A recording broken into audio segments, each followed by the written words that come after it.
Oranje gaat mooi Sipke op jacht naar eerherstel. Bij Heerenveen is de nijdirecteur nog altijd net bekend maken en Cambuur maakt het hem op voor alweer de safvolste finale. Mijn naam is Arjen de Boer en dit is de podcast van Omroep Friesland en de heren die zitten er al klaar voor. Geert van Thun, Roelof de Vries en een speciale gast, Gert-Jan van Beek. Ja. Mooi, dat is de best. Ja. Welkom. Ja, eindelijk weer even een gast om deze tafel. Het even worden. Maar dat jou toch even wat extra cachet onder de uitsturing. Komt het wel vaker? Moet nog. Even? Ja, het moet nog. Ja. Hij moet zich nog bewijzen. Ja, grote schoenen te vullen. Maar komt het toch geregeld in Friesland? Jawel, ja. Regelmatig. Ik heb allemaal nog kennis en vrienden. Zelfs ik heb vrienden. Ja. En, Ja, maar dat is toch een en beetje ook wel bij de dat, wedstrijden van Heerenveen ben ik regelmatig te gast. Ja, maar dat is toch een beetje het imago van dat is soms wat streng wezen. Hè? Roelof die zei niet kijk van ik heb in mijn periode toen trainer wie is bij Heerenveen wie Roelof geregeld een beetje benauwd van. Zoals ik als ik jonkje als 21-jarig jonkje begon, Ja. dacht ik wel eens nou maak ik er wel heel scherp op wezen wat voor vraag ik stel. En Wat oors? Dat wie ik wel goed. Wat oors kreeg ik. Wat voor de hasses? Nou, Nee.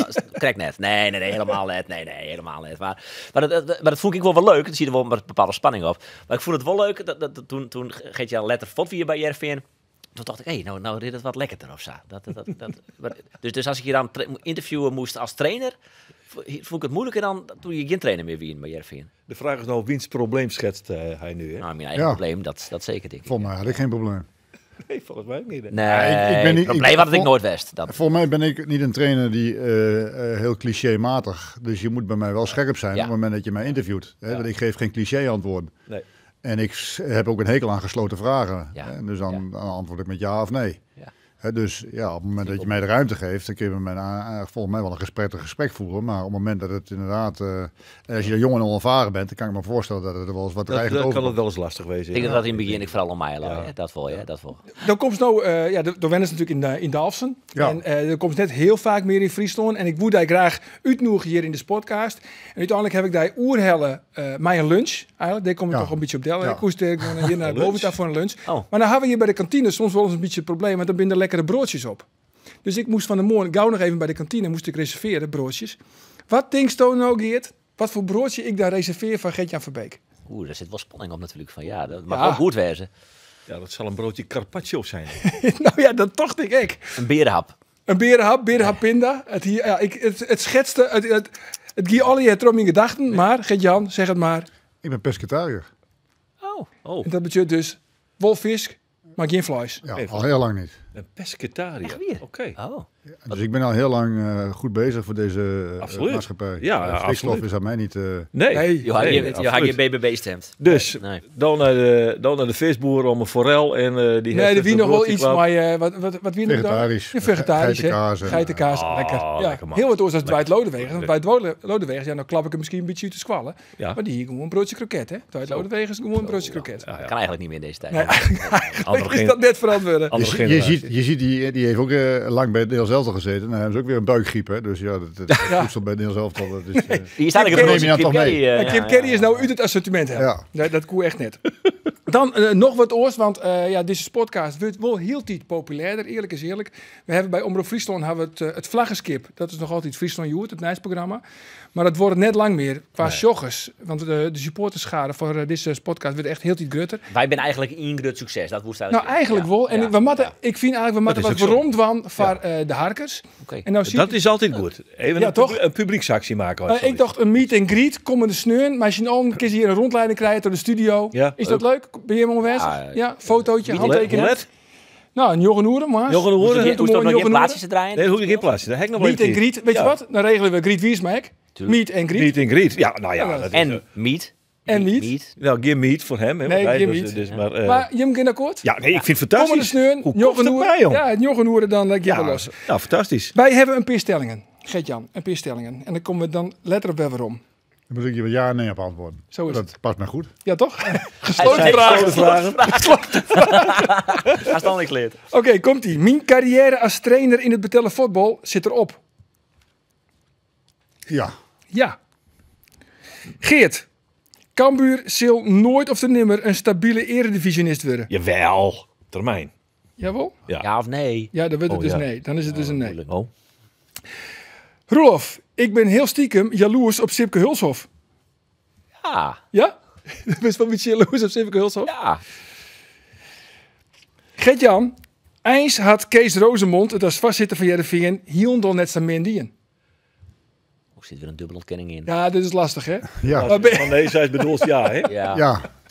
Ja, nee. Ja, ja, nee. Hij had het net goed dien. stelling Net weer. goed dien. Rosemond had heel min in, ja of nee? Nee. Hij had net zo min dien. Ja. Oké, Geert. ja, jongen. Als Cambuur komend weekend ek verliest van Emmen, Ja. kan Sjors Ulte dan wel ombouwen? Ja of nee? Nou ja, dat denk ik wel. Ja? Kost ik gewoon voor heel de eruit gooien. Maar hier zitten Oké, in en de laatste? KKD. De laatste is dan van Roelof. En dat is nou ja, net een bevraagd, maar wel graag een goed antwoord. Waar wie nooit Tietrek Riemer van der Velde de beste vastzitter / algemeen directeur van Heerenveen? Gaston Sporren. Gaston Sporren. Ja, dat had ik denk het kwart zitten van Allier. Maar Daarom was hij zo... ja. Zo makkelijk. Had zijn vertrekken aangekondigd toen hij begon. ja, dat Maar wat scheelt had hij zo wel.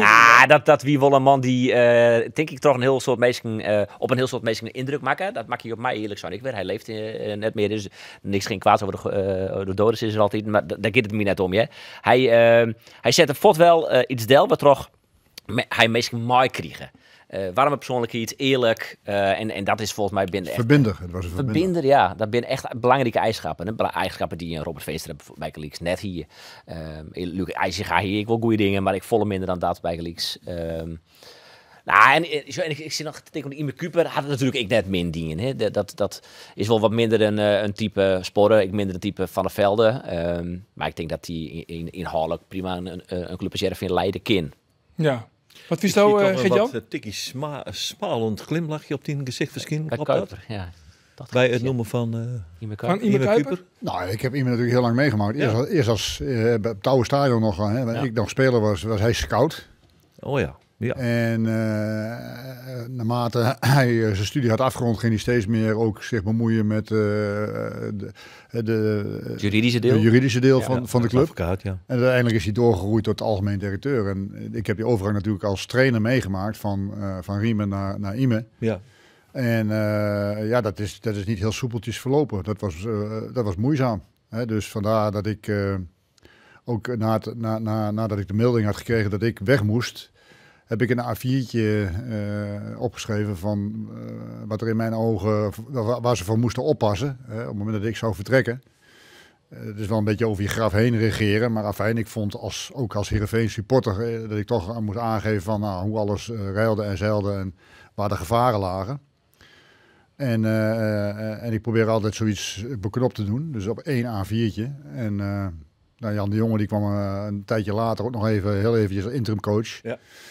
En die refereerde nog even aan dat A4'tje van mij. En dat haalde hij ook uit zijn bureau la. En toen gaf hij ook wel toe dat ik daar wel de spijker op zijn kop had geslagen. Maar vertel dan eventjes, wat zie je er dan staat op er het... in die- Ja, wat wat zit er op stond het er- A4'tje? Even heel beknopt. Dit is ook alweer 14, 15 jaar geleden. dat Dus dat weet ik ja. ook niet meer. Maar het helemaal belangrijkste helder punt. Nou, een van de belangrijkste punten was... kijk, we hadden toen de tijd geen technisch directeur. Hè? Nee. Foppe was technisch directeur en hoofdcoach. En ik volgde Foppe op. En we hadden Riemen natuurlijk ook nog in die tijd altijd als een soort paarden, de familias boven de club hangen. Die natuurlijk ook zijn zegje deed in technisch opzicht. Dus we hadden geen technisch directeur nodig. Hè? En toen Riemen daarmee stopte, viel dat eigenlijk weg. En zeker toen ik ermee stopte. Want mijn opvolger, Trond Sollied, die bemoeide zich alleen maar met de eerste elftal. Ja. En dat was Heerenveen al jaren niet meer gewend met Foppe en mij aan het roer. Dat ging naadloos in elkaar over. Maar Trond die kwam soms een dag op de dag zelf voor een training kwam die uit België. En die gaf dan aan dat er 's middags getraind werd. En de hele organisatie was met mij en met Foppe gewend aan een 6-weekse planning. En, Ja. Nou ja, dus dat was, daar heb ik ook voor Cultuurshock. gewaarschuwd. Ja. Van nou ja, er zijn nogal wat dingen die Foppe en ik voor onze rekening namen in die tijd. Wat normaal gesproken een hoofdcoach niet doet. Maar omdat de club was georganiseerd zoals die was georganiseerd. Ja. Ja, was dat wel even anders. En dat was ook met scouting zo. Hè? Ondanks dat Ime natuurlijk vanuit de scouting is omhoog gegroeid binnen Heerenveen. Was dat wel waar Riemen natuurlijk een strakke hand leidde ten aanzien van het halen en brengen van spelers. Nou ja, en het half jaar, want ik kreeg in december te horen dat ik weg moest. Ja, toen had ik al in de gaten dat ze hun eigen plan gingen varen ten aanzien van spelers. Ze wouden de top 3 aanvallen. En toen ik uiteindelijk stopte aan het eind van het seizoen, hadden ze geloof ik al 13 spelers opgehaald. Hè, terwijl ze helemaal niet meer echt keken naar wat loopt er nou in tweede, wat loopt er nou in de A-jeugd. Maar daar zitten wel toppers bij, hè? Milan Kopic, Igor Djuric, Ja. Haakloend. Tariq El Yanoussi is volgens mij de Wie kent ze niet? duurste onkeep ooit. Matuziak. Maar, ja, Toch? Die Poolse die spits kwam op kan weer- advies van Leo Beenhakker. Ik weet één ding, dat Jan de Jonge, die was toen de tijd weer terug als trainer van de tweede. En die werd wel kampioen, geloof ik, met die elftal. Dus er liepen wel heel goede voetballers in de tweede rond. Maar er waren ook jongens die zaten geloof ik een half jaar lang geblesseerd op de tribune. Dus dat heeft heel veel geld gekost. Al die Brazilianen, hè? Pedro Beda, Lazaro, ja. Dat wie de Paulo Tour jongens. Riquelme, die was Ja. wel- Maar nu hebben we het niet krijgt dus oer Ime Kuper en oer Gaston Sporre. Maar Kees Rosemond neemt nou aan zijn afskiën onder van dit seizoen. En dus mat Heerenveen op ziek naar een nieuwe directeur. En die is nog altijd net bekend maken. De naam van de nieuwe directeur. De enige naam die ik jet heb is die van Ferry de Haan. Heeft ook toevallig nog een orennaam jet? Nee. Nee, Dodolov? Nee. Nee. Waarom wordt het eigenlijk zo lang? Nou ja, omdat ze hebben zijn we willen de plan is maatje en daarna de man. Dat is het heel het tafereeltje wat ze benemen. Ze zei dat? Ik dacht altijd dat Riemer dat zei. Dat zei uitspraak Riemer. van Dat is de uitspraak van Riemer. Ja, Dit van zijn nou ik een beetje hanteerd, hè? Is het plan De allemaal. groep die het nou maakt. Ja, en zo, Chris Woert zat ooit in de Veronica en zei erop dat Ferry de Haan het wordt. Ja, dat zou best kunnen. Maar ik maak het nog misschien. Ja, Chris Woert zei ik dat die verliezen week al onkundige worden. Ja, maar Chris Woert zou het heel volle dat klopt. Hè? Dus, ja. Wel grut nice, maar is Ja, het is wel een beetje een soort van telegraafachtige wijze van journalistiek. Zo van, we denken dat zij is. Het zou ik wel eens heel goed zou wijzen kunnen. 100% zeker weten we net, maar we flikkeren het wel in de ether. Dat is een en beetje als het dan zei eerst, dan ben je altijd nog gewoon de eerste. Ja. Ja. Nou, Zou het een goede keuze wezen, Ferry de Haan? De nieuwe algemeen directeur bij Heerenveen? Nou ja, kijk, het zou het ook niet te maken kunnen hebben dat het nog niet bekend is, omdat Dwight natuurlijk gestopt is in de Raad van Commissarissen. Die moet ook goedkeuring geven aan de voordracht van. Wat wist er eigenlijk van dat hij aan de 2 weken opstapt is, Dwight Lodewegers? Net heel loyaal. Nee, maar ja, in hoeverre is Dwight een Heerenveenman? Nou, had assistent West, had haartrainer Ja, maar West. heel kort. En het is ook bij de keer niet afgemaakt. en met Dwight Nee. is een vrije geest die zijn eigen weg valt. Ja. Ja, ik geloof dat per En ik kan me best voorstellen dat hij meer vreugde haalt uit het assisteren van dan in een Raad van Commissarissen zit. Ja, maar goed, ik in de wetenschap dat dit misschien als assistent-trainer van John Heitinga, dat het wel een tijdelijke functie is. Ja, oké, maar daar kies je dan voor. Kijk, Raad van Commissarissen is een onbezoldigde functie. En ja, daar moet je ze nu dan achter de persoon Zo bij schrijven. Ajax zal iets anders wezen, denk ik. Hè? Dat geen idee. Niet heel onbezoldigd, denk ik. Nee, denk je niet? Nee, denk Weet je, ik Pierre wel. Erika uit Hart, wat is het nou, hè? Bij Bonus, Ajax. Zit er wel bonussen in. Ja. dat zou kunnen. Ja. Maar die leveren bij Heerenveen niet zoveel op. Goede kilometervergoeding. Ja. Maar goed, Maar hij hier zit ik in van, nou, ik ga me daar nou onlieerd. En ach ja, om nou te zeggen van, is dit nou de trein waar je per se opstappen matten? Ja, dat kun je natuurlijk goed discussiëren. Assistent-trainer worden bij Ajax. Maar ja, dat hier zit ik in toch, bij het Lodewegers. Van, ja, afspraak is afspraak. Het ging volgens mij ook niet zo goed bij VVOG, hè? Dan was hij toch ook hoofd. Ja, Ja, nou zit dan, die dat is laatste. een mooie degradatieplakje. Jan Flap staat nu laatste. Dat was een mooie escape voor hem. Dat mag Jan Flap nou zien te rooien. Ja, nee, maar kijk, op het moment maar dan gaat, op het moment dat je zo iemand vraagt, dan moet je ook vragen van in hoeverre is jouw, hoe ziet je carrière, hoe vind je dat je het erop hebt zitten, hoe kijk je de komende 4 jaar er tegenaan? En als je dan, ja, op het moment dat ik een aanbieding krijg, ben ik weg. Ja. Ja, dan is de vraag of je hem überhaupt moet aanstellen als Ja. Heerenveen zijnde. Ja. Maar dat is wel de praktijk van het betaalde voetbal. Het is tamelijk opportunistisch. Er komen dingen op je weg die je niet voorzien. En dan moet je een beslissing nemen. Nou, en dat is wat hij die in had. Het is, ja, ik vind het een typisch geval van een voorbeeldje betaald voetbal, zal ik maar zeggen. Er komt iets op je pad. En zeg je, ja, dit wil ik toch ook nog wel een keer doen. Nou ja. Ja, maar als je, Snap ik het als je wel. dan zo'n man benadert voor die functie en hij geeft dat aan, van ik sta er steeds open voor, dan moet je misschien wel niet benoemen. Nee, maar ik Zeg weet niet dat of het, ook als over soort, ik weet niet of het zo concreet en omvredig Nee. is. ik wil even een stap Maar maken dat naar zegt ook Ferry de weer Haan. genoeg over de mensen die hem benaderd hebben. Ja, Dat is Ferry de waar. Haan. Is Ferry de Haan een goede keus? Maar dat is eigenlijk de vraag. Dat is weer de vraag. Ja, Ja. Ja.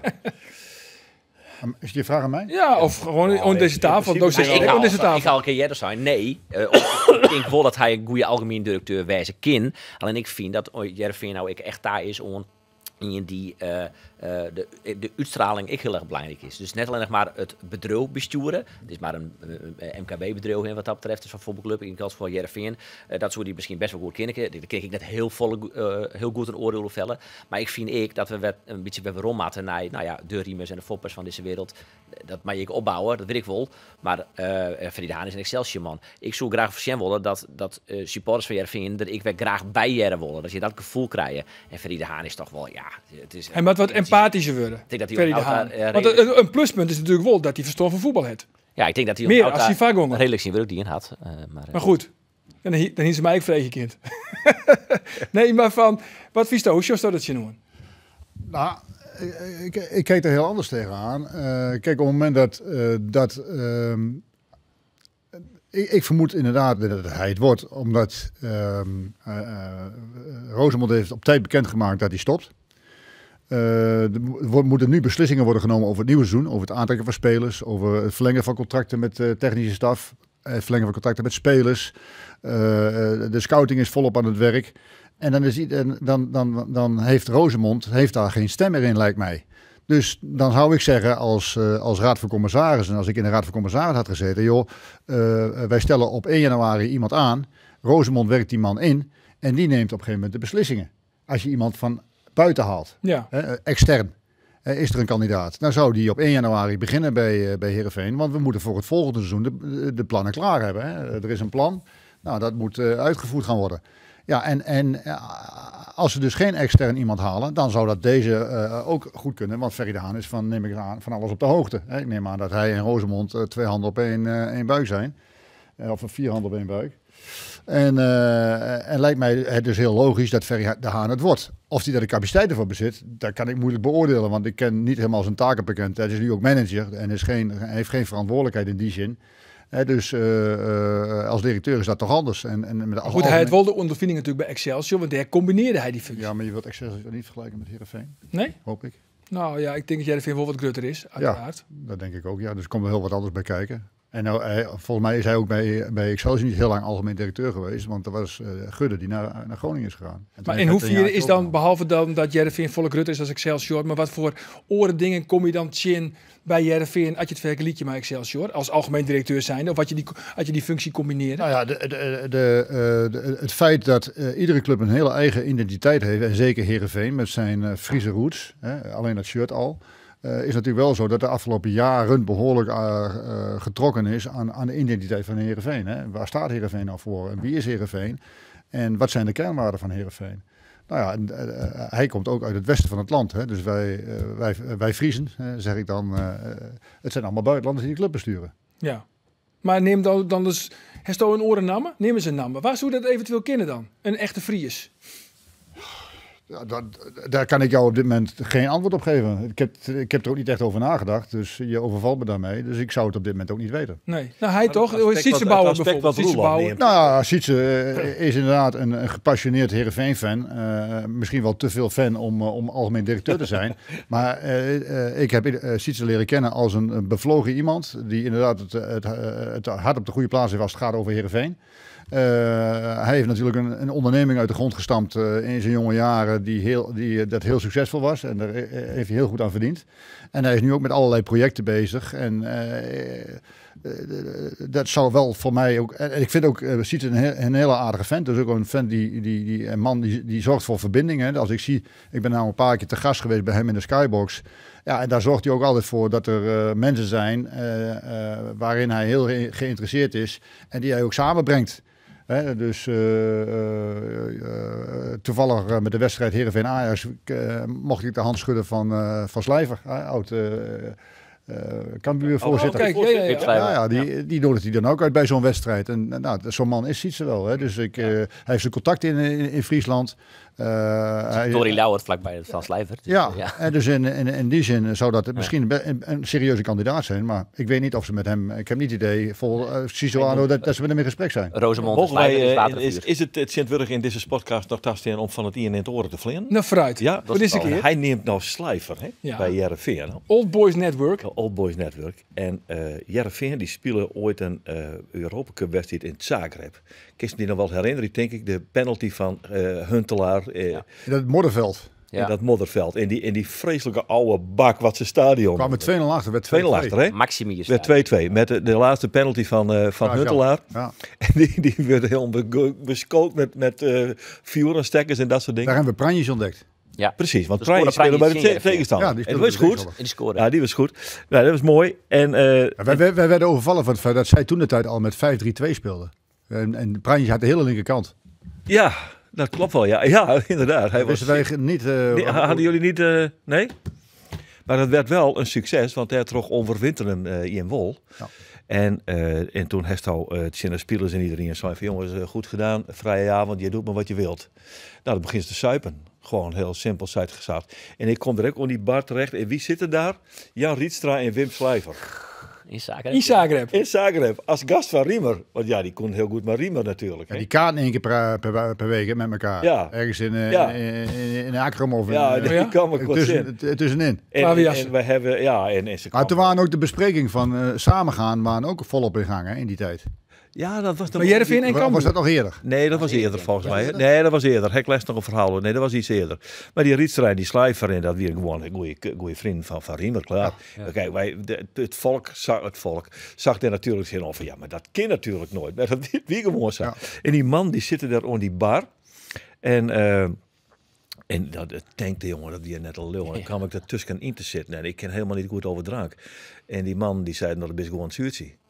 En ik zei, ik ga naar bed, dat is zuurtje. Ja, Hins een Ja. punt natuurlijk. Dan zei hij, dan maak ik een stuk programma's voor hadden wieven, dus dat klopt. Ik die Rietstra, wat bikkelhuider dan. Ja. Maar het verhaal wil dat Rietstra en Schlijver na het sluiten der bar in de taxistad binnen, naar het casino reden binnen, daar de hele nacht doorbracht hebben, 's morgens om 8:30 weer bij het hotel kwam, in de bus stapte in dat vleertuig reed. En dat waren nog eens mannetjes, hè? Ja, dat waren inderdaad mannen. Ja. Kon je wel mee op stap. Ja. Hey jongens, we moeten toch de ballons op Maar mooie. dit geheel te zijn. Geheel terzijde. Jouwt helemaal niks. Dit weer een schietspronkje. Ja. Kees Rozemond. Ik zei al, hij neemt aan het eind van dit seizoen neemt er uitskiën. We matten ballons op mooitje. En door Zuiders niet correct op de stelling, Gert-Jan. Ja, het wie weer een stelling met een ontkenning. Maar eens had Kees Rozemond het als vastzetter helemaal net zo min dien. En door Zuiders ja. Dus dan is het de Maïnjes. Hij had het net zo min dien. Nou, als je kijkt naar de rust die er op dit moment heerst bij de club, dan moet ik zeggen dat hij dat goed heeft gedaan. Het is natuurlijk ontzettend onrustig geweest, ook rondom zijn benoeming en dergelijke. Maar daarin, Heerenveen, ondanks het wisselvallige presteren van Heerenveen, is er toch wel wat meer rust ontstaan. Misschien hebben de mensen zich er ook wat meer bij neergelegd. Aan de andere kant hoor je ook wel weer verhalen dat het financieel niks opgeschoten is. Ja, helemaal niks. Want hij Ja, kan... maar dat weet ik dus niet. Maar dat, Nou, ik praatte bij Heerenveen Ajax nog wat tijd over even maar Riemer en die zei ja, er is financieel is helemaal niks opgeschoten. Nee, Nee, bij maar IJzega, verliezen- ik had het civiseerd, bij IJzega wie er een operationeel tekort van 4,8 miljoen euro. En er wie een strategisch plan. En ze zeiden van willen dat eigenlijk binnen 3 jaar, zei Rozemond, voorombrengen naar een acceptabel verlies van max 2,5 miljoen euro. Maar de laatste ICIVers van 2022 is een operationeel tekort van 4,6. Dus ja, dat is eigenlijk Nee, is er helemaal niks opschatten. nee, dat klopt ik. ik moet wel zeggen dat het natuurlijk, maar dan zegt Riemer ook weer, hè, de coronatijd heb je natuurlijk gehad. Ja. Dat valt, hè, daar hebben clubs ook last van gehad, alhoewel ze ook ondersteund zijn. Dus hebben ze daar nou voorbeelden van gehad of hebben ze daar nou echt een nadeel van gehad? Is een beetje moeilijk achter te komen. Ja. Hè, want het was natuurlijk niet de makkelijkste tijd voor Rosemond om in coronatijd een club te runnen. Nee, zeker. Hè, met lege tribunes en dergelijke. Dus het is een beetje moeilijk inschatten van, hè, omdat je geen insider bent. Als je kijkt naar de financiële cijfers, ja, 5,6 is natuurlijk een behoorlijk bedrag op een begroting van 70 miljoen. Ja, zoiets. En er is er ook nog een schuld bij Sportstad van 1,2 miljoen. Kijk, dat bedoel ik. Dat zijn natuurlijk behoorlijk... en ze zijn natuurlijk wel... En wat ze ook wel weer goed gedaan hebben, is een aantal topverkopen gedaan. Hè? Een aantal jongens toch voor heel veel geld verkocht. Dat vind ik wel heel knap. Ja. En ze hebben ook wel weer een aantal keren adequate vervangers opgehaald. Hè? Maar de eigen opleiding, daar droogt het een beetje op, heb ik het idee. Hè? Ja. De talenten uit eigen jeugd. Maar dat is wel het grote verschil. Hè? Want Joert de Dijs zei ze alle jaar van... we moeten vooral zien de opbrengsten uit de transfers... moeten we mooi nemen in de begrutting. Want we kunnen nou één keer net zonder. In de tijd van Riemer... Kijk, als je nou kijkt naar concurrerende clubs, zoals een Groningen, alhoewel Groningen dit jaar natuurlijk een desastreus seizoen heeft, hè, maar vooral een AZ, Een Vitesse, wat ook geen goed seizoen heeft. Maar als je kijkt wat die geïnvesteerd hebben in trainingsaccommodatie. Hè, dus gewoon de omstandigheden om betaald voetbal te spelen op een goed niveau en goed te begeleiden. Ja, en je kijkt dan naar Squad Award. Dan is het ook stil blijven staan. Hè. Dat is nog hetzelfde als dat ik er 14, 15 jaar geleden trainer was. Nou, Ja. Dat willen ze nou aanpassen. Ja, 10 miljoen euro, maar dat kost je. En dat je maar gewoon even ergens ophoesten worden. Dus dat is volgens mij nog een heel dreig verhaal. En ja, dan is Sisse wel een goede algemeen directeur, want die wil wel investeren. Die heeft wel patiënten. Ja, ik ken wel bouwvakken. Ja, en ik heb wel ideeën. Ik heb toen de tijd met dat plan van AZ heb ik nog meegedacht over invulling van ruimtes en dergelijke. Hè. Wat heb je nou nodig om een topsportopleiding te hebben voor jeugd en eerste elftal? Hè, want daar gingen de jeugd en het eerste elftal. In Weidewormer? Ja, in Weidewormer. Ja. Ik ben er ook nog wezen kijken met Ernest Stewart toen de tijd. Voordat we kregen dat aangeboden. We waren eerst heel lang bezig met de gemeente Alkmaar, maar dat kwam maar niet rond. En Weidewormer zei, joh, je kan hier morgen beginnen. Ja. Toen hebben ze daarvoor gekozen. En als je nou daar komt, dan is je vingers om bij af te likken. Maar dat is Feyenoord ook. Hè. Feyenoord, in mijn tijd moesten we aan de andere kant van de weg, moesten we over de weg heen. Ja. En als je nu ziet, ik ben laatst op die nieuwe accommodatie geweest. Ja, dat ademt topsport uit. En dat kun je natuurlijk van Squad Award niet zeggen. Nee, absoluut niet. Ik kan wel een filmpje ervan zien hoe ze het, hoe neem je dat? Een artist impression of zoiets. Ja. Dat is een filmpje van hoe dat er dan uitkomt te zien. Liek het ik heel bot op dat van AZ. Hè, dat je dan een gebouw hebben, maar een tribunetje ervoor. In de gebouw hebben alle kleedkamers en fitnessruimtes en et cetera. Het ziet er echt super strak uit. Alleen nog het probleem is dat het alleen nog maar 3D-tekeningen nu in. En en dan komt gewoon 10 miljoen euro kost je. Wat ik trouwens ook wel heel volle vind. Ja, maar kijk, als je nou hoe heet die jongen, Iljekke, die verkoop je voor 12 miljoen of zo hebben ze die verkocht. Ejuke? Ja, 12 miljoen euro. Ja, nou, maar eens kijken, als je daar de helft al aan de kant legt. Alleen dat kan ze krijgen nog 3 miljoen, hè? Dat is net al in de bin. Maar even, op het moment dat je daar dus... maar ik zei al, bedenk eerst het plan en dan de man. Dat ben de win van Kees Rozemond. Ja, maar er zijn, die plannen moet je hebben als jij het voorbestaan van Heerenveen, ook vanuit de eigen jeugd. Want dat is volgens mij scouting en jeugd. Dat zijn de twee pijlers waar je op moet varen als Heerenveen zijn. Dan moet je ook zorgen dat je daarin investeert. En nu is het alleen maar dat het naar de tekorten gaat. Hè, om het tekort zo klein mogelijk te houden. Ja, dat is... bij mij weten was het toen het bij Riemen zo... de transferopbrengsten waren buiten de begroting om. Dat was iets extra om weer spelers te... En dan kon je weer investeren in je dat werd ook gedaan, maar ook in het stadion. Hè? Want in die tijd, ik heb alleen maar verbouwingen meegemaakt in het stadion. Ja. De hoeken werden dichtgemaakt, er kwam er weer een tribune bij op. Ja. Dus het kwam allemaal weer ten goede aan de club. En nu heb ik het idee dat ze alleen maar aan gaten aan dichten zijn. Nou, dat idee krijg je er wel van. Ja. In 5,6 miljoen tekort. Ja. Dan ben je blij dat ze een Ejuke verkopen. Dan moet je dus weer een goede speler verkopen. Hè. Dat is met Veerman ook weer gelukt. Nou ja, misschien gaat het dit keer ook weer lukken. Het is met Amissar is het slagen natuurlijk. Sarawi, die moet natuurlijk een plus gaan. Van Ewijk, die gaat van 4-6. Sarawi? Ja, dat is een mooie speler, man. Het is een mooie speler, maar rendement? Ja, dat komt wel. Dat komt al hier. Ja. Vind ik zo mooi, man. Wil jij nou is het nog net echt uitjoegen van Osama Sarawi? Nee. En dat heeft te maken met rendement. Hij kijkt je aan. Hij schiet nooit op goal. Hij blijft maar dribbelen. Het is geen lijnvoetbal. Ik hoop het hoor, dat hij dat ook mee gaat pakken. Dat hij straks wat doelgerichter wordt en zijn doelpunten gaat meepakken. Ja. Maar op dit moment vind ik het nog te veel een speeltuinvoetballer die inderdaad leuke trucjes kent en makkelijk zijn man passeert. Maar het rendement, assist, doelpunten. Rolf, wat Visto? Dat is toch de beste voetballer van de Eredivisie? Wat zal uit zo'n die gezichtsdruk? Jij ziet echt water branden, hè? Ik vind Osama Sarawi, ik vind het een genot voor het eeg. Ik ben maar niet dat ben ik mee. Ja, het rendement wat omheeg. Het rendement dat is, maar dat hij in Noorwegen is hij ook een beetje, neemt mij wie jij Dirk, de koning van de assist. Dat komt al hier nog wel. Assist wel, maar... Ik hoop het. Ja, ik denk het wel. Ik heb er vertrouwen in. Ik kijk. Zo'n speler, ja, daar heb ik vertrouwen in. Ik vind het genot om nooit te zien. Ja, aan de andere kant, daar is er vertrouwen in, maar Gert-Jan had er verstand van. Dat is echt weer. Ja, sorry. Dat herken ik ogenblik. Nee, maar ik analyseer op basis van wat ik nu zie. Hè, dus waarin ik aangeef waar hij zich moet verbeteren, is gewoon rendement. Dat het een oog dat hij makkelijk passeert, dat hij mensen goed makkelijk op het verkeerde been zet en dat hij iets buitengewoons kan. Vind ik ook. Ja. Alleen je moet wel op een gegeven moment koppelen aan op een gegeven moment rendement. Want als je dat niet doet, dan blijft het een leuke speeltuinvoetballer, maar hij heeft er niks aan. Nee, oké, maar nou is de vraag, denk jij dat hij dat gaat redden? En dan proef ik toch enige sceptisch. Nou, daar ken ik hem nog te weinig van. Dan heb ik nog een aantal wedstrijden waar ik in moet zien voetballen. Dat is op dit moment. En lastig is ook een klein beetje dat je het altijd moet hebben alleen van wedstrijdmomenten. Terwijl als jij met hem bezig bent en je bent met hem aan het trainen, wat ik toen de tijd gaat met Soleimani. Ja, die was ik niet bang voor om die op 17, 18-jarige leeftijd op een gegeven moment te zeggen van nou, laat Alves maar gaan. Wij hebben Soleimani. Ja. Maar daar had ik al een jaar lang mee gewerkt. Hè. Die wist ik wat die kon en wat voor een potentie die had. En dat weet ik van deze speler niet. Die komt vanuit het buitenland, heeft nu een paar wedstrijden meegedaan. Ja, en dan beoordeel ik hem als analist zijn op basis van wat ik zie. Nou, en op dit moment is het leuk, heel aardig, attractief. Maar weinig rendement. Ja.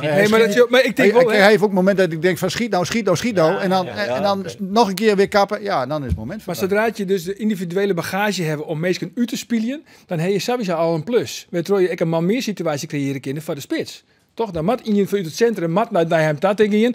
Vroeg of laat komen er mogelijkheden. Ja, maar zo hebben we ook heel vaak, ik weet niet hoeveel opvolgers van Johan Cruijff gehad. En die heb je nooit meer wat van gehoord op een gegeven moment. Nee, maar ik heb hem nog net vergeleken met Johan Cruijff. Hè? Nee, maar dat bedoel ik, die spelers hadden ook specifieke kwaliteiten. En op een gegeven moment is er geen rendement. Blijven ze achterwege ten aanzien van scoring en noem maar op.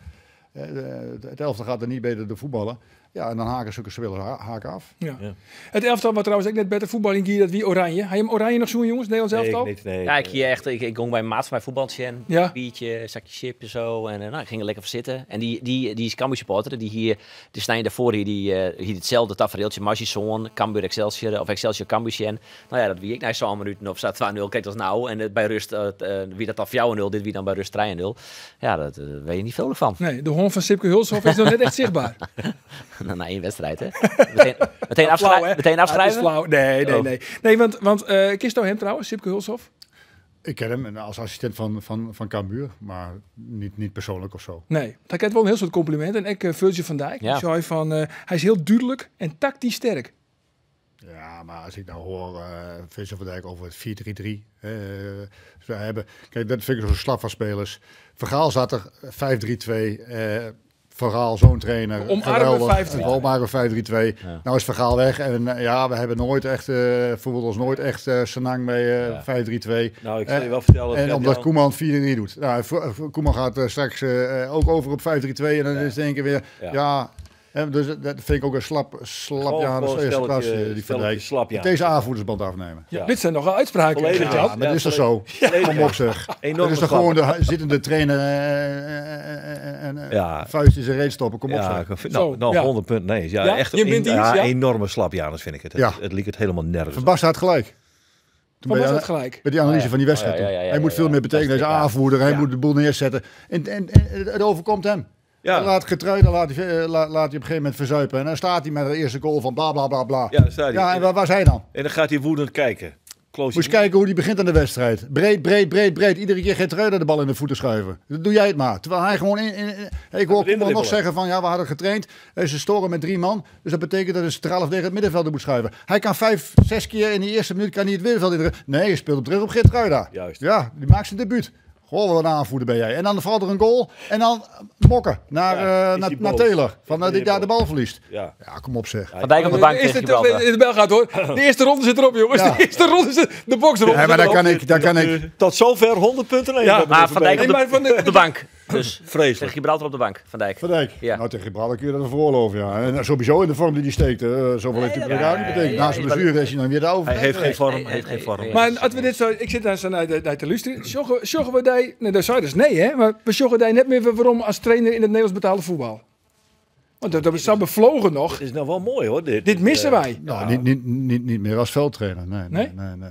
Ik zie mij niet meer in Nederland nog een clubtrainer. In buitenland heel misschien. Nee, Nederland wel. Maar dat was ook wel een vraag. Ja. Buitenland nog wel. Nou ja, het zou best kunnen als je zo'n avontuur aan gaat gaan. Als wat ik toen de tijd gedaan heb met vrouw en kind in Australië. Waar iedereen mee kan. Dus dat is wat anders dan bondscoach van Syrië. Syrië was geen optie, hè? Dat was geen optie. Nee. Maar misschien past dat ook wel net echt in deze tijd. Want het is met fluwelen handschoentjes... Wat je die jongens ompakken, Beenhakker die heeft dat past ik net bij dat. Beenhakker had toen, die had het over de patat-generatie. Toen was een nieuwe generatie die opkwam voor die PlayStation-generatie, weet ik Ja, nou ja, ik weet het niet. Kan deze... Ik moet wel eens terugdenken aan een voormalig trainer van mij met alle gedoe van tegenwoordig met MeToo en de One Korbach, ja. Doe even de boek open. Even de Fritsie. Jongens. Eén anekdote. Ja. Wat die Korbach, wat je wil net mee in? Nou ja, eigenlijk alles. Of het nou gaat over racisme, homofoob of vrouwenvriendelijk. Nou, dan is wel, kun je bij een etiket op Korbers voorop plakken. Maak een Fritsie al. Maar hij deed het met een soort humor. Maar er zat altijd Wat in die tijd gewoon oké was. Wat Min of meer prima geaccepteerd, was. ja. Maar tegenwoordig wordt dat maar wij hebben nogal sterk de En daarom neiging. moet je ook niet kijken met de blik van nu Nee. naar toen. Nee. Nee. Ray Richardson had nooit een probleem met Frits Korbach. Ja, maar die werd door Frits wel op een bepaalde manier benaderd. Ja, en tegenwoordig zou Een dat... donkere speler van Heerenveen. Ja. Ja, ik ken Ray Richardson. Nee, maar niet iedereen kent dat misschien. Oh, nee, maar dat is juist mijn onderscheid. Ik denk, Dus dat is maar even uitlezen waar het Ray Richardson Ja, is. de doorluik geef voor het publiek thuis. Doorluik Ja, geeft. spelers gingen er ook heel Doorgeven anders mee om. Ja. We kwamen een keer bij NAC het veld op en Henny Meijer ze gooide een tros bananen naar Henny toe. En Henny pakte een banaan van, eet die banaan op. Zo ging Henny, maar Henny zei, joh, hier in Nederland, discriminatie. Hij zei, zo heb ik dat nooit gevoeld. Maar dat was Henny Meijer. In die tijd. Ja. En tegenwoordig kan dat gewoon niet meer. Er wordt de wedstrijd stilgelegd. Dat gaat niet. En daar ben ik het ook helemaal mee. Dat gaat Ik zou het zeggen, ja. Dat is een andere tijd. Als ze moeten Ja. maken. Maar we zorgen dus daar net wel waarom in de Nederlandse competitie als in het betaald voetbal, als trainer. Als club trainer, nee. Nee, maar en misschien nog wel in het boetloon dus, hè, die doorst er wel op een kier. En in welke functie misschien nog wel in Nederland? Nou, ik ambieer niet een fulltime functie meer. Hè. Dus ik heb nog wel eens Vertel een het keer... ESPN staat goed. Nou ja, misschien of in de scouting of wat ook. Dat vind ik nog wel leuk om spelers te bekijken. Een beetje ergens heen kijken. Een paar dagen wat ik met Riemen vroeger ook altijd deed in Dat is wel Zweden of lekker. Noorwegen. La Manga.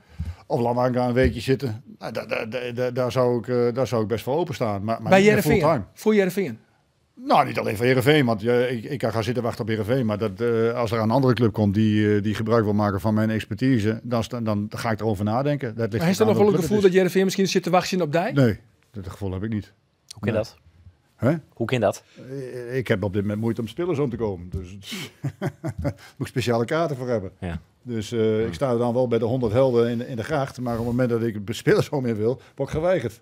Ja. Dus ja, Ja. het is dat ik een ESPN-kaart heb. Dat ik toch wel binnenkom. En dat ziet ze mij regelmatig uitnodigt. Maar ik krijg niet een uitnodiging spontaan van Sportclub Heerenveen. Ja, dat klinkt als een teleurstelling. Nou, dat vind ik wel. Ik bedoel, ik heb daar 25 jaar gewerkt. En ik denk dat ik ook wel wat betekend heb voor die club. Dan is het wel een teleurstelling. Ik had ook nooit gedacht toen de tijd dat ik als hoofdtrainer zou stoppen, dat ik helemaal nooit meer wat voor Heerenveen zou doen. Ik kom altijd een keer weer terug als scout of iets dergelijks. Ja. Ja. Of in wat voor rol dan ook, of als directeur, is het wel eens opperen. Ja, ik ook wel eens op hoor, maar daar vind ik mezelf nu eigenlijk al hè, want dan kom je weer in een fulltime functie, fulltime functie. Nou, en ik ben nu 60, dus met 5, 6 jaar met pensioen. Nou, dus ik heb een dochter van 6 en als je weer fulltime in die voetballerij gaat, nou, dat wordt... Dat wordt weer weinig thuis. En daar heb ik niet zoveel behoefte meer aan. Dus denk je nou een streek terug in, maar misschien in de rol van scout.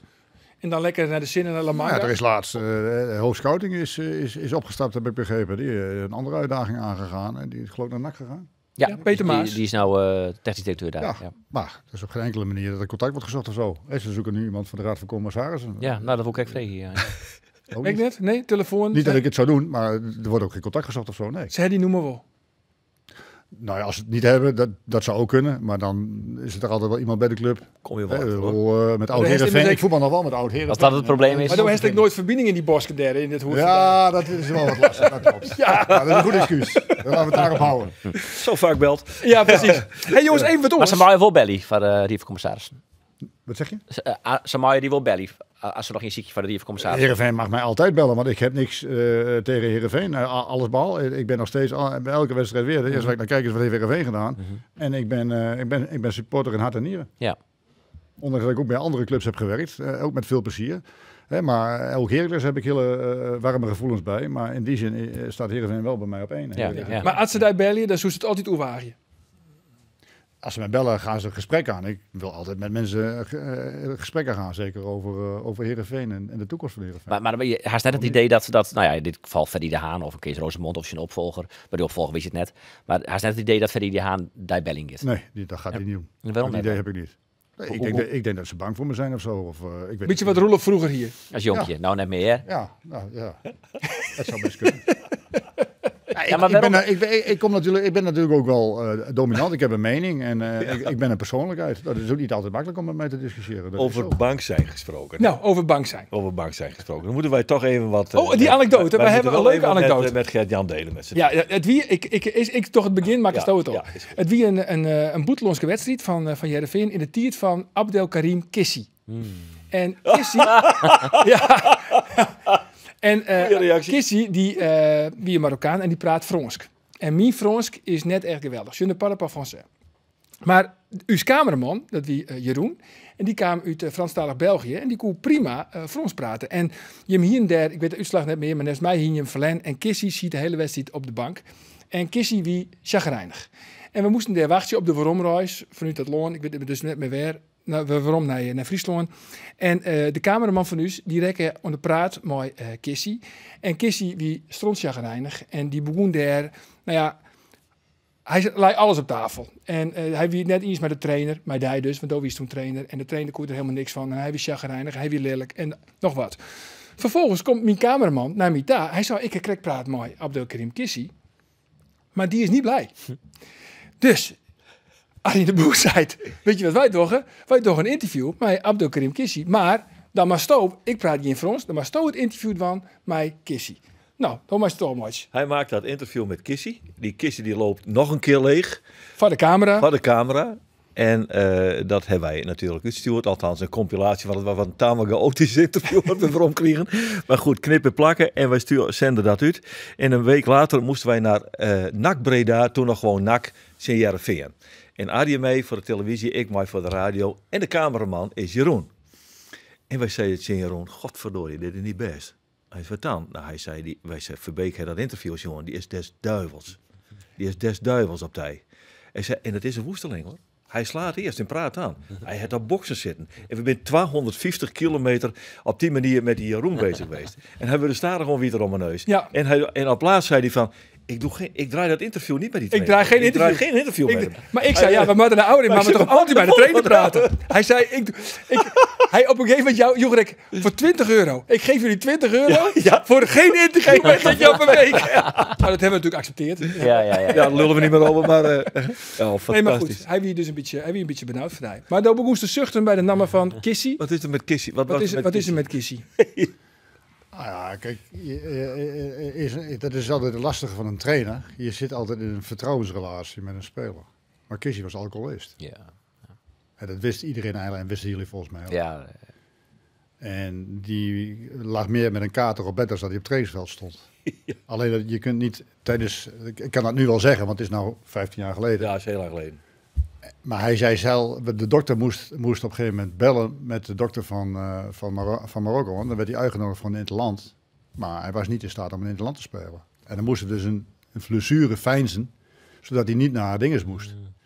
Maar op een gegeven moment zeiden ze ook weer bij, ja, maar hij moet gewoon komen en wordt uitgenodigd. Dan keuren wij hem wel. Nee, hij is niet in staat om te reizen. Dus eigenlijk moest de dokter liegen, Ja. zodat hij zijn interlandcarrière kon redden. Ja. Maar de keren dat hij dus gewoon laafloos op bed lag, die waren, ja... Alcoholist ben je niet voor 1 keer, hè, of voor 1 Nee, weekend. daar ben je... Dat ben je voor je leven. Dus, daar moet je als trainer, want ja, ik moet jullie elke keer te woord staan. Waarom speelt hij niet? Of waarom zit hij op de bank? Ja. Of waar is Kissi? Wat heeft hij? Wel lastig. Ja. Ja, je wilt niet liegen. Liegen, is dat niet. Nou ja, en dan is er ook nog zo'n speler die eigenlijk de hand boven het hoofd houdt. Die loopt dan nog eens een keer leeg voor een camera. Ja. Dat deed hij, ja. En ik kan daar niet op reageren. Ik kan niet zeggen, ja, dat is de reden waarom hij niet speelt. Nee. Hoe is het dan met Kissi? Enig idee? Geen flauw idee. Heb je geen contact met hem? Dat was al heel snel dat ik geen contact meer met hem had. Hoor.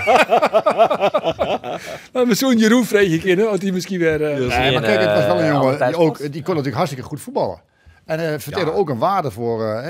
Dus je zit altijd tussen 2 vuur in. Een directie die zegt van ja, maar hij moet functioneren. Dan verkopen we hem wel, maar je houdt hem aan de praat. En je hebt spelers die weten dat hij gewoon er niet voor leeft en gewoon eigenlijk niet kan spelen. Want in het begin heb je er nog geen weet van. Hè? Spelers weten eerder als jij. Hè? Dus op een gegeven moment gaat er wel bij jou de voelspriet werken. En op een gegeven moment krijg je het wel door. Maar in het begin heb je dat niet. Maar de spelers weten het al binnen een week. Hè? Ja. Ja, hè? Zo erg? Ja. Zo snel, ja? Tuurlijk. Maar dit is wel een van de extreemste dingen die ik met de speler heb meegemaakt, denk ik. Dat, of niet? Het is wel heel extreem. Is het niet eens zo heel erg exceptioneel, dit? Nou ja, hier in Nederland komt het minder vaak voor. Ik denk dat het in Engeland veel meer voorkomt. Maar ik heb ook wel andere dingen meegemaakt met spelers. Ja. Waar je niet over praat. Nee. Omdat dat de vertrouwensrelaties gaat. Nou ja, zo'n jongen als, hoe heet hij, Spekers, die heb je, Orlando. Die heb je echt in huis genomen. En dat is een soort van tweede zoon voor je, toch? Ja, nog steeds. Tweede, maar ja, nog steeds, hè? Ja. Ja. Ja. Dat brengt mij bij de wedstrijd van komende sneun. Want van Cambuur alweer een finale. En nou ja, goed, dat leert u. Daar is Cambuur net zo goed in het spelen van finales. We spelen nog wel wat finales dit jaar. Is dit de laatste koers van de Ljouters? Ja, ik weet het. Ik heb het idee dat die laatste kans wel weg staat. Ik zit er helemaal geen helmer in. Daar is het is eigenlijk al begonnen, maar dat hebben we wel vaker benieuwd. Met Volendam, de eerste wedstrijd naar de winterstop. Dan moest er staan, dan moet je er winnen. De hele lange voorbereiding, 6 weken lang. Trainen, beredeneren, alles op het goede plek. En het voetbal voor geen meter. Nou, Dat is in Volendam. ja. Nou, wat Het gaat met name de manier waarop ze verloren Ja. van Excelsior. Ja. Kijk, je kunt verliezen van Excelsior Ja, maar ja. en naar een degradatieduel waar je tot het gaatje bent gegaan. Maar als jij dus in 20 minuten tijd met 3-0 achter Ja. staat en de rust ingaat met 4-0... En je ziet hoe gelaten, hoe het met die keeper gaat, hoe ze reageren op die keeper. Al bij die Kijk, je mag op een gegeven moment ook wel een keer kwaad worden hè, op elkaar. Hè? Maar zelfs dat gebeurde niet eens. Dus er is een bepaald gelatenheid bij Cambuur van zoiets van, nou ja, dit komt niet meer goed. Nee. Laten we maar kijken naar volgend seizoen. Tenminste, dat bekroopt mij als analist. Dat ik denk van er is geen fighting spirit meer, helemaal niks. Nee. Hè, En als het bijvoorbeeld zegt hoe ze in Ajax voetballen. Je kunt natuurlijk van Ajax verliezen. Dat is ligt vrij voor de hand. Hè? Ja. Maar niet op die manier.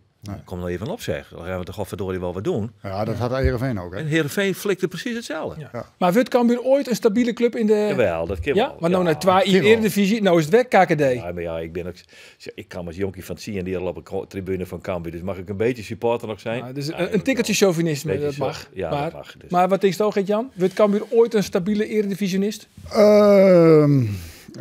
Nee, dat denk ik niet. Ik denk dat je Cambuur blijft scharen in het groepje Excelsior, Volendam, Zwolle, Emmen. Ja. Ja, Hoe kan dat dan? ja, dat heeft met beleid te maken, heeft met visie te maken. Heeft natuurlijk ook te maken met dat het gewoon veel te lang heeft geduurd voordat er eindelijk een nieuw stadion kwam. Ja, dat is dus dramatisch die transitie heeft veel te lang geduurd. En nou is hij er. Ja, en ze moeten historisch ook dusdanige stappen maken, hè? Ook in scouting en dergelijke. Want als je kijkt hoe ze nu aan de spelers zijn gekomen, of eigenlijk te laat aan spelers zijn. Hè? Ze hebben denk ik nu een aantal jongens gehaald die van waarde zijn. Hè? Als ze fit zijn, ja. Als ze fit zijn. Ja, maar dat heb je altijd in de winterstop. Dus ze hebben gewoon, dus ik zag het vorig jaar al aankomen, hè? Dat je dit jaar een moeilijk jaar gaat krijgen. Ja. En ja, dus je kijkt dat ze in augustus nog hals over kop allerlei spelers moeten ophalen, her en der. Terwijl ze wisten wie er gingen vertrekken. Ja. Ja, dan heb je het gewoon niet Of goed hier voor elkaar. Cambuur misschien ook al onder het begin van dit seizoen al een nieuwe trainer Hellimatten. Of een nieuwe manager. Of een nieuwe manager. Kijk, Voek is natuurlijk ziek geweest. Die heeft niet goed gefunctioneerd een tijd lang. Nee. En dat is ook hartstikke vervelend. Zeker voor Voek zelf. Hè, maar de club gaat wel door. Het is een hele snelle wereld. En misschien moet je wel zeggen, oké, we hadden op dat moment gewoon iemand aan moeten stellen. Want ze waren gewoon niet klaar voor het nieuwe seizoen. Nee, Nee. maar ja, Nee, er was maar natuurlijk ik wel, zeg er was het wel echt, heel hè. veel pech natuurlijk. Hè. En Fouke en Henk die met ze. Dus er viel wel heel veel... Ja, maar Henk ik was heb een beetje het idee, vastigheid weg. doet op het moment dat Henk de Jong voortvoert, wie er geen plan B. En dan komt Ulte als een soort van paniekerige Maar ook bij neekregen. Henk kwam het niet als een verrassing. En men wist de problematiek van Henk. Hè. Dus dat je daar een risico in nam qua gezondheid. Hè. Ja. Dat En dus als was je een meer op trainer... hoop gevestigd als op de realiteit. Ja, en als je dan Ja. gelijk aan het begin van dit seizoen een nieuwe trainer neemt, dan staan ze misschien wel in de rij, omdat je vorig seizoen een fantastische resultaat hebben. Ja, maar dat- Omdat je doet als nog aan de eindige binnen. Maar dan heb je natuurlijk ook weer de publieke opinie. En het feit dat ook Henk weer geloofde in het goed kunnen functioneren. Hè. Die hoop had hij. En dat heeft ook wel eventjes geduurd, maar op een gegeven moment niet. En Dat is een natuurlijk hele heel lastige situatie. Want Henk die straalde inderdaad uit, jongens. Het komt wel weer goed. Ik ben er weer weer. goed. Ik ga er weer voor en we dit en we dat. En dat snap ik ook heel goed van Henk, want die had natuurlijk een enorme drive om dat te doen.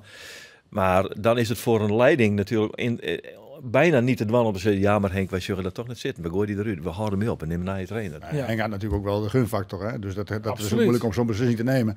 Maar aan de andere kant, ze hadden het Henk ook makkelijker kunnen maken door gewoon goed beslagen ten ijs te komen aan het nieuwe seizoen. Hè, door al in vroegtijdig stadium te zeggen van oké, die spelers gaan, die kunnen we niet houden. Moeten we wel adequate vervangers voor hebben.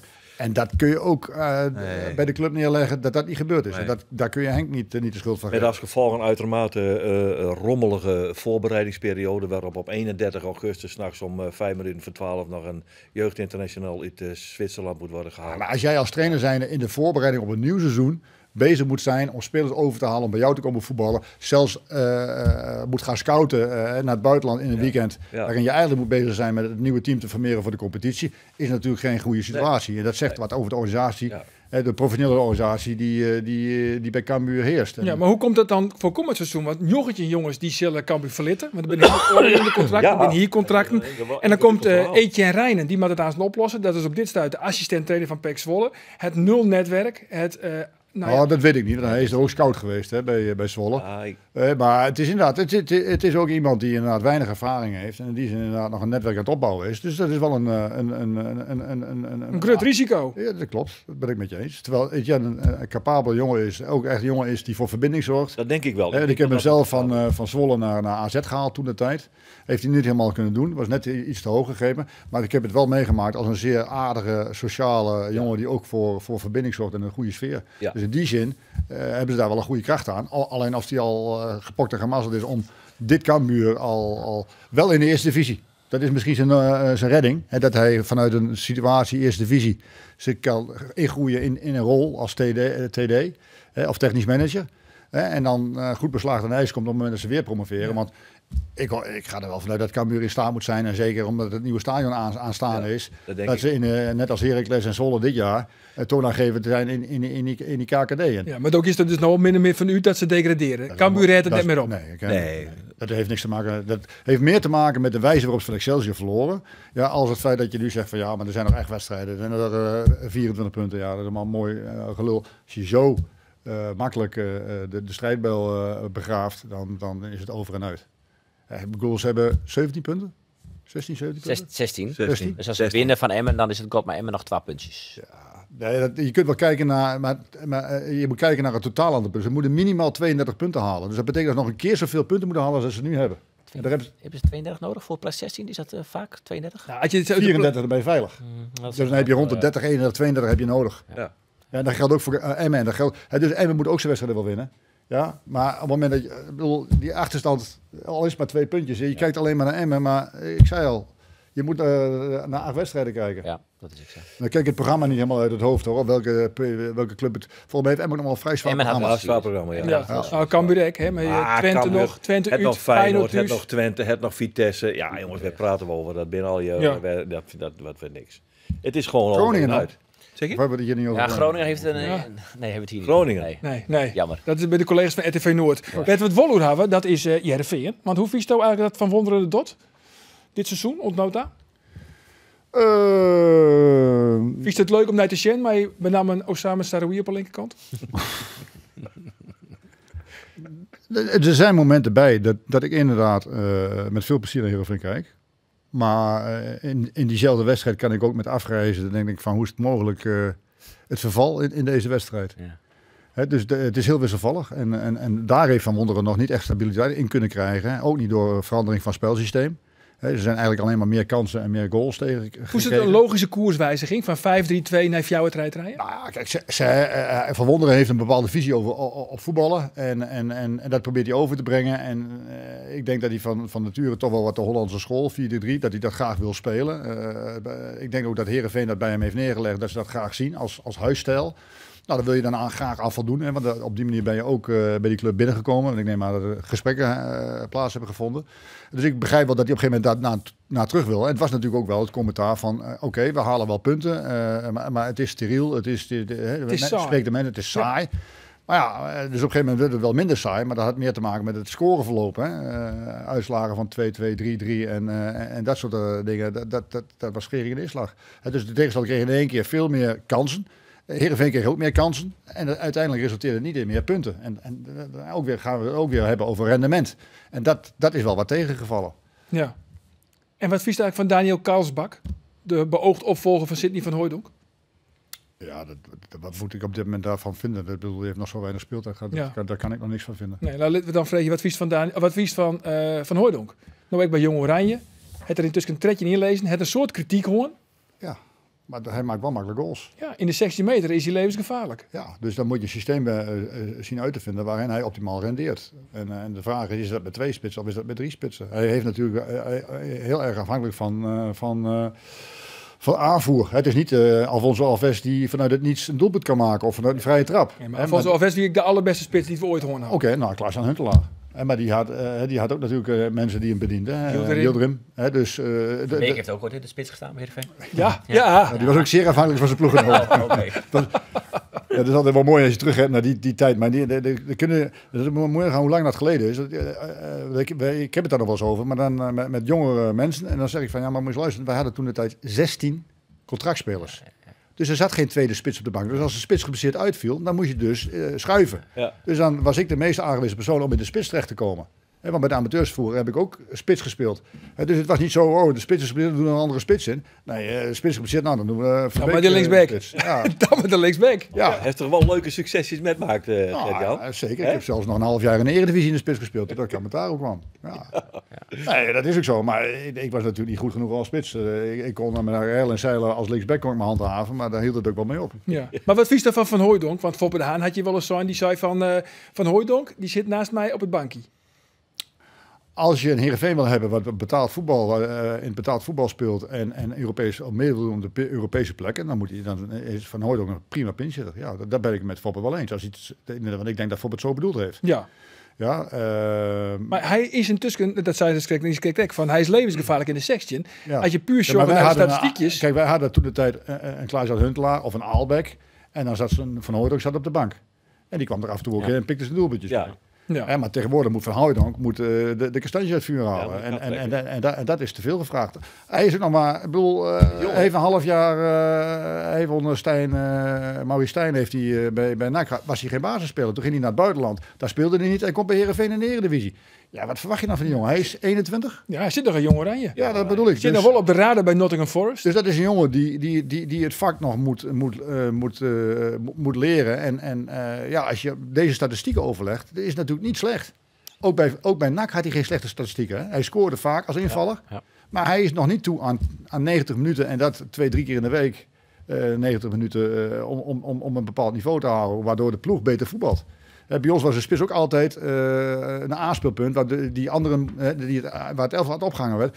Aalbeck, Klaas-Jan Huntelaar, die lieten anderen ook beter voetballen. Uiteindelijk kwam hij tot een aanvaardbaar aanvalspel. Ja, hij is natuurlijk, als de bal diep wordt gespeeld op hem, 9 van de 10 keer bij hem kwijt. Ja. Wat is eigenlijk de beste spits? Westo ooit met welke hest? Dat kun je niet. Alfonso Alves was een totaal andere spits als Klaas-Jan Huntelaar. Dus organiseer je een elftal ook totaal anders met Alfonso. Er moesten 10 anderen in dienst spelen van Alfonso. En Klaas-Jan was onderdeel van de 11. Ja, maar Alfonso Alves die maakt het altijd wel 4. Maar het wie natuurlijk ook. Ja, maar het wie natuurlijk wel een vreselijke eikel, steeds maar uit je trainer binnen. Want je koerde net van de poorn. Nou ja, maar met Klaas-Jan had je bijvoorbeeld 10 jaar lang kunnen samenwerken. Met Alfonso Alves niet. Nee. Dat hou je. Ik heb het ook maar 1,5 jaar volgehouden, want de groep was klaar. De groep heeft in de winterstop tegen mij gezegd, toen hij voor de tweede keer verdween naar Brazilië en in de winterstop niet terugkwam omdat hij weg wou. Toen heeft de jongens ook tegen mij gezegd, de kleedkamertrainer, wat je ook bedenkt, wij gaan niet meer met Alfonso spelen. Terwijl er 18 miljoen voor hem werd gevraagd. Hè. Ik zei, ja jongens, oké. Ik zal het mededelen aan de directie, aan Ime. Ja. Ime zei, joh, doe nou kalm aan, schreeuw dat niet van de daken. Hij zei, we zijn bezig met een oplossing te vinden. En wij weten ook wel dat hij voor februari, maar het duurde nog vrij lang tot ik eindelijk verlost was van hem. Ja, maar Henkie Dolla, die was bang natuurlijk. Kijk, je moet daarin ook samenwerken. Je moet met één mond praten. En dat was ook weer zoiets. Kijk, ik weet als speler zijn, als er een groep op zich op een gegeven moment tegen een speler keert, omdat ze hem niet meer moeten, omdat hij gewoon niet te vertrouwen is, ja, dan is het klaar. Dan kun je hem ook niet meer opstellen, want dan kom je op een hellend vlak. Ja, en als de ploeg niet meer voor hem wil werken, dan heb je ook geen succes. Nee. Nou ja, en de ploeg had ook in de gaten dat het met Soleimani en Sibon in de spits, dat het niet veel wel anders was, maar niet slechter. Nee, niet slechter. Nee, je bent de meest productieve ploeg dat seizoen. 88 doelpunten dat seizoen, hè? Van de week nog een ESPN documentaire. Verkocht, Jan, hè? Ook voor 17,5 of 16. Ja. Ja. Maar waar speelde hij ook In de- fantastisch tegen Ajax? Ja, Onze trainer van Ajax, Heitinga, die is nog steeds, als hij eruit Die terug nog wordt, hij mist. tuurlijk. Ja. En dan zie je toch in die Staat in de draaiboek. en dan zie je toch in die persconferentie. Als ik Ajax was, dan wist ik het wel. Ja, 16 miljoen, 17,5 miljoen. Ja, toen wel jongen. Ja. Oh, verschrikkelijk. Dat is wat je Waar moet. zit hij nou, Soleimani? Hij is hier bij Young Boys, maar daar mocht hij fot. Zie je- Googelen. Googelen? Even googelen. Jongens, dit weekend, Jereveen match in AZ. Uit, Roelof. Altijd lastig. Altijd lastig. Ja. Goed Is zo. het uit? Is het uit? Ja, het is uit. Het is in Alkmaar. ik ben analist. Oh, best dat direct? Oh, Oké. Gezellig. Wie is er van je? Roelof, ik ben er. Ja. dat is minder gezellig. Ik heb dat in mijn programma zitten, maar we willen alleen wat eisen stellen. En doe, Doe best plaatjes omdraaien. Ja. maar kan AZ nog kampioen worden? Nee, toch? Nee, 8 punten. Nee, hè? dat- Feyenoord? Ja, Feyenoord heeft de beste papieren. Die zijn 6 punten voor Ajax. Maar daar heeft AZ... Ik heb hetzelfde meegemaakt bij AZ. Hè. In mijn tweede seizoen bij AZ stonden wij... na de winterstop stonden we bovenaan in de competitie. We kwamen in de halve finale van de beker. Daar verloren we uiteindelijk na verlenging van Heracles. Dus Heracles ging naar de finale. En we zaten in de kwartfinale van de Europa League. Die wonnen we van Udinese. En we verloren uiteindelijk van Valencia. Oh ja, Valencia weer. Ja. En in de competitie eindigden we uiteindelijk op een derde of vierde plek. We gaven de voorsprong uit handen. We stonden 11 punten voor op Ajax. Maar Ajax die wisselde van trainer. Matteo eruit, Frank de Boer erin. En toen ging inderdaad Ajax... wij speelden na de winterstop een van de eerste wedstrijden. Na de winterstop speelden we thuis tegen Ajax. Stonden we 1-0 voor. 82 minuten. Lucky Ajax maakt 1-1. Compleet verspeelden we van de mat. Gelijkspel, dus de afstand bleef 11 punten. Maar die 11 punten zijn ze wel ingelopen in de tweede seizoenshelft. En bij mij werd in de winterstop Pontus Werrenom verkocht. Want AZ die zat toch onder curatele van de DSB-check. Ja. We moesten dus spelers verkopen. Dus die werd voor 3,5 miljoen aan CSKA Moskou verkocht. Nou ja, en toen hield ik gewoon te weinig goede voetballers over die wat op konden vangen. Want Pontus was heel belangrijk, ook niet alleen op het veld, maar ook in de Die had ik ook op 10 staan, net als Bradley. Terwijl dit eigenlijk een 6 is. In de nationale ploegen van Zweden speelde hij altijd eigenlijk op 6.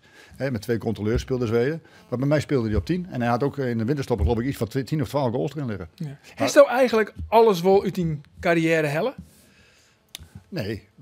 Nee? Ik ben natuurlijk op een verkeerd moment, op een verkeerd tijdstip bij Feyenoord ingestapt. En dan krijg je je kans bij een grote club. Die op dat moment geen grote club is, want die heeft financiële problemen en ook technische problemen ten aanzien van spelersgroep. De totstandkoming van de spelersgroep, scouting niet op orde. Ja, en als je dan na een half jaar, dan moet je weer opnieuw, na een half jaar weggaat, moet je weer opnieuw beginnen. Nou, daarna heb ik wel een goed jaar weer bij Heracles gehad, 3 goede jaren bij AZ gehad en toen naar het buitenland gegaan. En het buitenland, dan moet je een beetje geluk hebben, kwam ik in de Bundesliga bij Nürnberg. En dat ging op zich heel goed. Alleen uiteindelijk zijn we wel gedegradeerd. We hadden niet genoeg aan, ik geloof dat ik een 1,7 punt per wedstrijd haalde. En dat had 2 punten moeten zijn. Omdat ze na 10 wedstrijden maar 5 punten hadden of zo. Dus ik deed wel beter als mijn voorganger, maar niet genoeg om erin te blijven. En toen begin je aan je avontuur in de tweede Bundesliga. En dan heb ik 3 hele goede jaren gehad bij Belgium. Alleen niet gepromoveerd.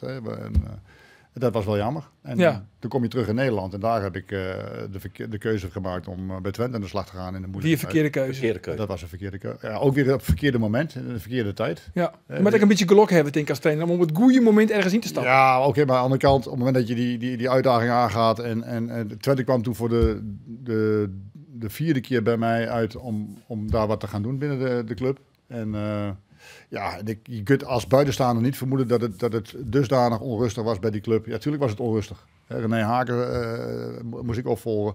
Er zat ook een spelersgroep die heel divers was. Ja, daar heb ik me gewoon gigantisch op verkeken over die problematiek. Ja. Maar dat was niet alleen de spelersgroep. In zo'n situatie heb je ook heel veel, dat zie je nu bij Groningen ook, heel veel krachtenvelden buiten jouw bereik om. Bij de Raad van Commissarissen, bij de sponsors, bij de supporters. Dus overal moet je brandjes blussen. Dat moet je met z'n allen doen. Nou, en daar was ook bij Twente op dat moment een gaan en komen van mensen. Die stapten weer uit de Raad van Commissarissen, werd er weer een nieuw iemand benoemd. Wie in de Munsterman die het wie dat toch? Toen? Nee, dat dat was voorbij? later. Oh, Nee. oké. En ik kwam ook nog eens een keer dat de grote sponsor die het daarvoor te vertellen had, Dick Wessels, die kwam te overlijden. Toen ik was net 2 maanden in dienst en ik was op voorspraak van Dick Wessels gehaald. Nou, en die had de sponsoren wel wat onder controle. Ja, en toen die wegviel, nou, gaat iedereen macht proberen te grijpen. Hè, die jarenlang ontbeerd hebben. Dus als ik het goed begreep, Gert-Jan, de reden 3 in die voetbalcarrière is toch een beetje van, de heeft vaak de verkeerde keuze maken. Nee, want ik zei al, ik ben 2 keer bij Heracles geweest, was een goede keuze. Dus de stad als hoofdtrainer bij Dat wie Heracles prima. Heerenveen wie goed. Terugkomen bij Heerenveen was goed. AZ Feyenoord was ging goed. mis. Feyenoord ging mis, Twente ging mis en nu Almere de laatste. Ja. Dus, Siever, die carrière, jou het zelf maar. Oh, ik heb een hartstikke mooie tijd gehad. Ja, Europees voetbal. Zeven? Ik heb 77 wedstrijden of zo, of 74. Ja, maar die carrière, een zoon, een 8? Ja, zeker een 8. Een 8? Ja. Oké. Nou, dan ben we nou bij de overdenkingen. De overdenkingen om deze week in te gaan. Soleimani, 34 jaar, geen club. Geen club, oh ja. Nou, ja, 34. 34. Dus zo nog wel een keer Nou maken. ja, dat zou misschien achter Sarawi, daar op de linkerkant. Nou, een beetje een soort van mentor. Een paar overdenkingen en het vervelende is, moest er net op weer omkomen. Dus er moest een keuzemaatje en dan kun je er net op weer omkomen. Bas Dost of Afonso Alves? Bas Dost. Bas Dost. Trainer of analist? Ja, op dit moment analist. Analist. Hans of Wim Anker? Hans of Wim? Hij kent ze natuurlijk wel. Nee, inderdaad. Dan kies ik Wim, omdat hij mij een keer bijgestaan heeft in een rechtszaak. Oh, echt? Ja, die steward van Groningen. Oh, die dat ik toen- ben ja, toen ja, aangeklaagd ja. wegens poging tot doodslag. Oh, Ja. we even niet meer op je netvlies. Nee? Nee. Nou, dat was bij een wedstrijd. Jan En- de Jonge bij mij naast me in de auto. Ja, ik had de dat- kaart voor de P1. Ja, dat is En, puur snel in dit. Goed verhaal, goed verhaal. Oosterparkstadion. Even terug. Even wachten. Net interrumperen, Oh, Roelof. sorry. Dat is een goed verhaal. Nou, voor aanvang van de wedstrijd, we hebben kaart P1. Ik en Jan de Jonge gaan de wedstrijd bekijken van Groningen. Groningen, ik weet niet wie ze moesten, maar wij moesten binnenkort tegen Groningen. Dus wij heen op zondagmiddag. En ik kom daarbij en dan staat een man bij en die zegt tegen mij van... ik zei, nou, ik laat mijn kaart zien. Het was vrij vroeg voor de wedstrijd. En die had in de gaten wie ik was. En er waren overal nog plekken. En die zei, er is hier geen plek, ik moet naar P3. Ik zei, ik heb een P1-kaart. Ik zei, dus ik pak hier op 1. Ik zei, ik kan hem daar neerzetten. Ik zei, er zijn nog plekken genoeg. Hij zei, ik zeg u, P3. Ik zei, dat is goed. Dus ik rijd door en ik zet die auto gewoon op P1. En ik loop door naar de wedstrijd. Ja. En we gaan die wedstrijd 10 minuten voor tijd. Ik denk, nou, we gaan even eerder weg van dat P1 parkeerplaatsje. Want ja, dan sta je straks vast. Hè, maar dan in het Oosterpark. Ja. Dus ik kom bij mijn auto, staat daar politie, die staat mij op te wachten. Meneer, is deze auto van u? Ik zeg, ja, die auto is van mij. Ja, wilt u even in uw auto stappen en even van het terrein afrijden? Want dat is particulier terrein, dus ik terrein afrijden. En hij zei van, u heeft een steward aangereden. Ik zeg, een steward aangereden? Dan zegt Jan de Jonge nog zo voor de gein. Oh, zei die, was dat die hobbel die we voelden?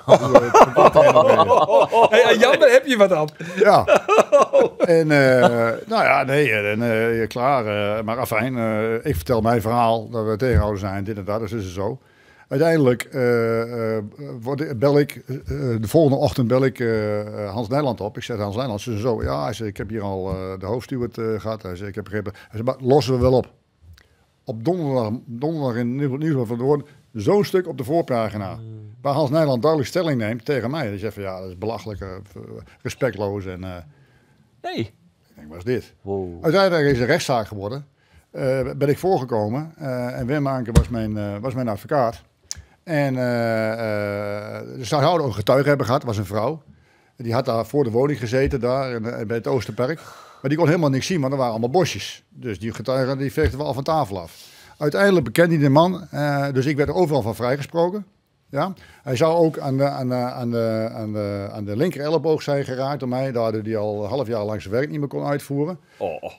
Een doktersadvies was er met pen doorgestreept, links was rechter elleboog van gemaakt. Ja, dus Oren op de molen van advocaat, lijkt mij. uiteindelijk, en aan het eind van de rechtszaak, ik werd overal van vrijgesproken. Hij vroeg dus ook een schadevergoeding van een paar duizend euro aan mij. Overal van vrijgesproken. En toen komt hij aan het eind van de zitting komt hij naar mij toe, met een uitgestoken hand. Zeg, ik wil je toch even de hand schudden. Hij zegt, ja, ik denk, ik had altijd proberen, nee, heb ik, ja, kan ik krijgen. En toen heb je klaar voor de hazensjoen en toen moest dat nog voorkomen. Ik zei, joh, flikker jij, Toen al beheerste trouwens. flikker jij mooi op. En dan ben ik weggegaan. En toen stond er niet zo'n stuk op de voorpagina van Nieuwsblad van het Noorden. Gert-Jan, wij noteren Wim Anker. Ja. En de allerlaatste, metselen of timmeren? Timmeren. Timmeren. Goed zo. Jongens, net vierte. Sneur, hè? Kom maar de sneeuwen. Kom maar de sneur. De Miet, Joggenoeren? Joggenoeren, En Miet waar- en Griet. Waar hebben we dat? Hier voor bij het gebouw, bij de hoofdingang? Omroep Friesland. Ja. In de studio, rondleidingje. Roelof is er, Andor is er, Doop is er. Ja, Jochen Oeren? Ik ben er ook. Jochen Jochen Oeren. Zo. Griet Wiersma. Dus Maar als officieel- beveiliging regelen? Nou, Want dat daar komen natuurlijk... Griet ik even jongen? Griet even jongen. Ja, Krommen. mooi, Hartstikke man. leuk. Beveiliging. Ja, dan, Moet die komen? Nou, beveiliging, dan komt Geert-Jan weer hoor. Weet je?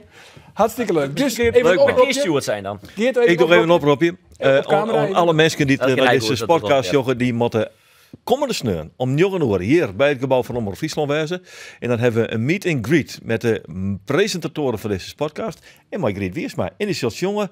En we denken direct nog wel even een paar leuke cadeautjes voor hem kleer te lezen. Dus het komt helemaal hier. Koffie, thee, limonade. Koffie, thee, limonade, vieze vieze boekjes. boekjes, alles is er. Bitterballen. Podcast, maar Alles Podcast erop en maken, eraan. alles over erop. Alles uit de kast. Jongen oren. Oké. Jongen oren. Jochen Oeren, vooral Jochen Oeren, kom maar de sneun. Gert-Jan, maak je dankzij. Leuk dat je er weer is. En een heel soort succes bij ESPN. Of misschien wel in de toekomst ooit weer eens bij Heerenveen. Als ze ooit nog eens een keer belly zullen. Wij zijn er terug Nijwieken. Dan zit op deze stoel Alex Bangura. En dan kan hij mooi vertellen waarom ze woon hebben van FC Emmen. Ik zou zeggen, graag ont Nijwieken. Dag.